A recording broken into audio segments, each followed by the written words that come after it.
মন্ত্রী দিলীপ ঘোষের সকালের প্রতিক্রিয়া সাংবাদিকদের।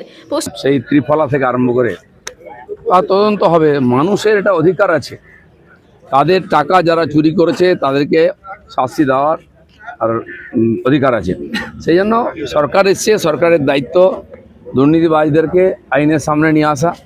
প্রশাসন সেই কাজটা করবে, আইন তাদেরকে সাজা দেবে। সিন্ডিকেট রাজ, অবৈধ বালি খাদান, কয়লা খাদান থেকে বালি চুরি, গরু পাচার যাবতীয় বন্ধ করা বিজেপির মূল এজেন্ডা ছিল। বন্ধ হয়ে গেছে। গরু পাচার দেখেছেন এই এক সপ্তাহে? বালির গাড়ি দেখেছেন কোথাও? বড় বড় বালির গাড়ি গ্রামে ঢুকে যেত, রাস্তা ভেঙে চুরমার হয়ে গেছে। এমএলএরাও কালকে বলছিলেন যে সব বন্ধ হয়ে গেছে, আর পার্মানেন্টলি বন্ধ হবে। যেখানে সেখানে একটা গেট লাগিয়ে দিয়ে রাস্তায় গুন্ডা ট্যাক্স না হতো, গাড়িতে সমস্ত মানুষের কাছ থেকে সব উঠে গেছে। বাকি যেখানে যা আছে আপনারাও বলুন, আমাদের এমএলএ থেকে মাননীয় মুখ্যমন্ত্রী বলেছেন যেখানে যা আছে খবর দিন, সেখানকার ডিএমের সঙ্গে তাদের মিটিং করানো হবে। সমস্ত কমপ্লেন জনতাকেও বলছি, আপনারা আপনাদের কমপ্লেন আমাদের এমএলএদের মাধ্যমে জানান, মেল করুন, মাননীয় সিএমের দপ্তরে মেল করুন, সব কিছু সমাধান হবে। আপনি সবসময় মানুষের সঙ্গে ছিলেন এবং এখনো আছেন, এবং আপনার যে তিনটে দপ্তর, সেই দপ্তর একেবারে রুট মানুষের সঙ্গে কাজ করার দপ্তর। পার্টি হয়তো তাই ভেবেছে যে আমি মানুষের সঙ্গে কাজ করতে ভালোবাসি, তাই তো আমাকে দপ্তর দেওয়া হয়েছে যাতে আমি মাঠে ঘাটে ঘুরতে পারি। ঠান্ডা করে বসে কাজ করার লোক আমি নই।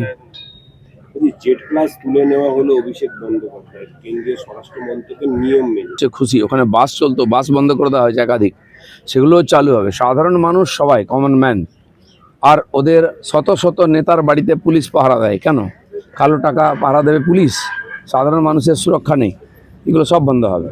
মহিলাদের পয়লা জুন থেকে বাসের ভাড়া লাগছে না, সরকারি বাসের ভাড়া লাগবে না, কিন্তু তারা বলছেন যে সরকারি বাসের সংখ্যাও তো অনেক কম, তাহলে কি বাড়বে?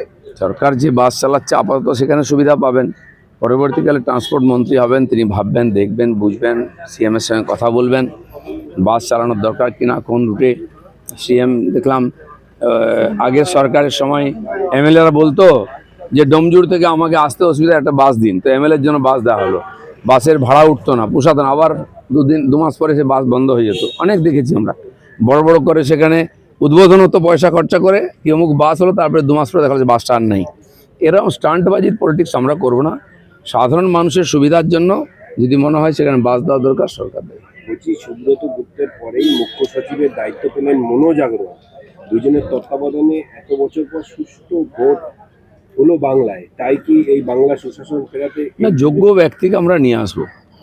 দুর্নীতিবাজ লোকেদের রাখা যাবে না, অযোগ্য লোকেদের মাথায় বসিয়ে দেওয়া হয়েছে যোগ্য ব্যক্তিদের, সেজন্য তারা হীনমন্যতায় ভুগছিলেন। তো যোগ্য ব্যক্তিকে সামনে আনা হবে, আরও অনেক পরিবর্তন হবে। দেখবেন, গুহা দেখবেন, ঘরের মধ্যে আলমারি দেখবেন, টাকা ভর্তি, এগুলো সব বেরোবে আস্তে আস্তে। এখনও সরাবার চেষ্টা করছে কেউ কেউ, সে সুযোগ দেওয়া হবে না কাউ। চলো। শেখ রতনের রিপোর্ট, পিবি নিউজ।